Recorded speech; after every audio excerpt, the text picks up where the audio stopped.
Hello viewers, আসসালামু আলাইকুম। চলে আসলাম একটি গেস্ট কামিং ব্লগ নিয়ে।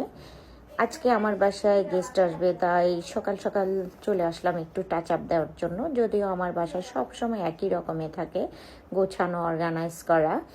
কারণ আমি মনে করি গেস্টের চেয়ে বেশি প্রায়োরিটি আমাকে দেওয়া উচিত, কারণ সারাদিন বাসাতে আমিই থাকি। তো আমার এনভায়রনমেন্টটা যদি একটু খুব সুন্দরভাবে গুছিয়ে রাখি, তাহলে আমাকে মনে হবে যে আমি কোনো বাসায় থাকতেছি না, কোথাও বেড়াতে এসেছি। তো নিজের জন্যেই এইটুকু তো করা যায়। তো আমি সব সময় করে থাকি, আমার বাসাটাকে আমি অনেক সুন্দর করে গুছিয়ে রাখি। আর আমি সব সময় সব কিছু একটু অ্যাস্থেটিক এবং অথেন্টিকভাবে করতে চেষ্টা করি। তো সকাল সকাল আমি চলে আসলাম আমার বেডরুমে। আগে বেডরুমটা আমি স্টার্ট করি সবার আগে, কাজের শুরুতেই, ঘুম থেকে ওঠার পরে।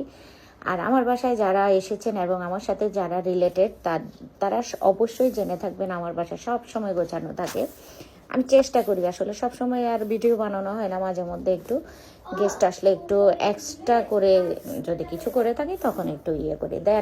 ফাইনাল লুক হলো এটা আমার বেডরুমের। এখন চলে আসলাম আমি গেস্ট রুমে। যেহেতু গেস্ট আসবে, তো গেস্ট রুমটাকে একটু আমি সুন্দর করে গোছানোর চেষ্টা করি। যদিও গতকালকে এই চাদরটা বিছিয়েছি, তাই এটা আর উঠাবো না। কিন্তু এটা আমার প্রথম ইচ্ছা ছিল যে আমার রুমের যে কালার কম্বিনেশন, ওইভাবেই আমি এই চাদরটা বিছাবো। অ্যাকচুয়ালি এই চাদরটা আমার চোখের সামনে ছিল, তাই গতকালকে আমি বিছিয়ে ফেলেছি। কারণ আমরা নর্মালি যেগুলো ইউজ করি, তো এই কালারটাই আসলে, এটা আমার বেডরুমের ছিল, বেডশিট ছিল, কিন্তু এইটা আমার হাতের কাছে ছিল। আমি এই রুমের বেডশিটগুলো আমার মেয়ের বক্সের ভিতরে, তো সেই জন্য ও ঘুমিয়েছিল আর উঠাইনি, এটা সামনে ছিল, এটা করে ফেলছি। তো যেহেতু গতকালকেই এটা করেছি, সেজন্য আর এটা আমি তুলি নাই। না হলে আমার এটার রুমের কালার কম্বিনেশন দিয়ে আমি এটা সুন্দর করে করতাম। তো এই হলো ফাইনাল লুক আমার গেস্ট রুমের। এখন চলে আসলাম ডাইনিং এরিয়াতে। যদিও সবচেয়ে ফোকাস আমি ডাইনিংয়ে দিই, কারণ গেস্ট বলে কথা, গেস্ট যখন আসে তখন তো ডাইনিংটা অবশ্যই অবশ্যই ডেকোর করা উচিত। কারণ ডাইনিংয়েই খেতে বসবে, ডাইনিংটাই প্রথমে চোখে পড়ে গেস্টদের জন্য। তো সেই জন্য আমি ডাইনিংটাকে একটু অ্যাস্থেটিকভাবে ডেকোর করার চেষ্টা করি।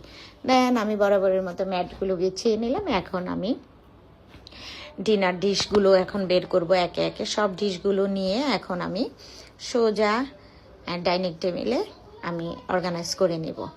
তো সবই আমাকে একা করতে হয়, তাই একে একে আমি সকাল থেকে আগে এগুলো শুরু করছি, তারপরে রান্না করতে যাব।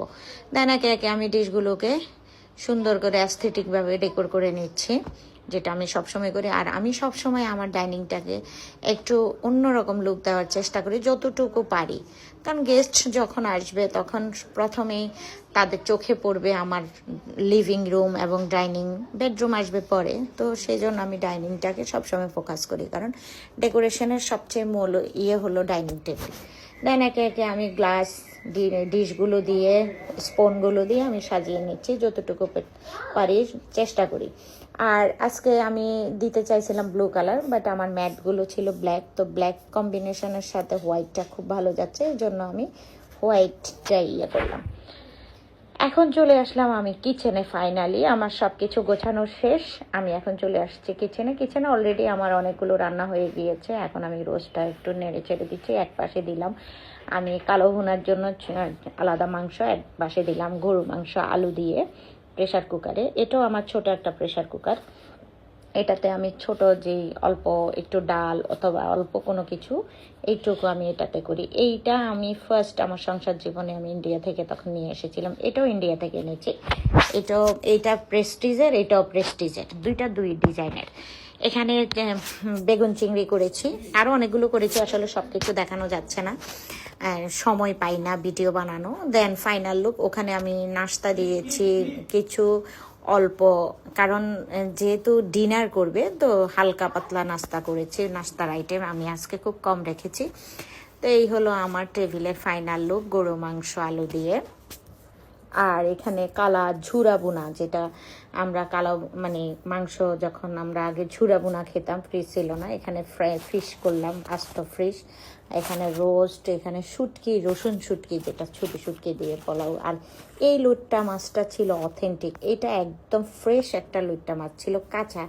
এই লইট্টা মাছটা আমি ঝোল করে রান্না করেছি। এটা চিটগাঙে ছাড়া আর কোথাও খেতে পারবেন না। এটা যখন ঢাকায় যাবে তখন এগুলো ফ্রিজিং করা হয় এবং বরফের খাবারগুলো টেস্ট হয় না। তো এই লইট্টাটা একদম ফ্রেশ সাগরের। আর যেহেতু আমি চিটগাঙে থাকি, তো এই জন্য এগুলো চিটগাঙে অ্যাভেলেবেল পাওয়া যায়। দেন ডাইনিং টেবিল ইয়ে করে এখন রেডি, চলে আসলাম গেস্ট কামিংয়ের জন্য। আমাদের আরিফ ভাই, তো আরিফ ভাইকে নিয়ে এখন আমরা ডিনার করতে বসে যাব। তো আমার জামাই সহ ওই গল্প করতেছিল, তো আমি বললাম যে অনেক রাত হয়ে গিয়েছে, এখন চলে আসেন ডিনারটা করে নিই। ওইটা ছিল আমার হাজব্যান্ডের স্টাডি রুম। তো ওরা ওখানে অনেকক্ষণ কথাবার্তা বললো, খুব ভালো একটা টাইম স্পেন্ড করলো তারা। এখন চলে আসলো খাওয়ার জন্য। তো এই হলো আমার আজকের রেসিপি।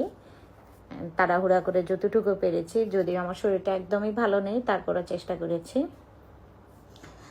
কিন্তু উনি একদমই খেতে পারে নাই। ওনার নাস্তা খাওয়ার ধরন দেখে আমি বুঝছি উনি কিছুই খেতে পারবে না, একটু একটু করে খায়, তারপরও যতটুকু পারছি করছি। তো আজকে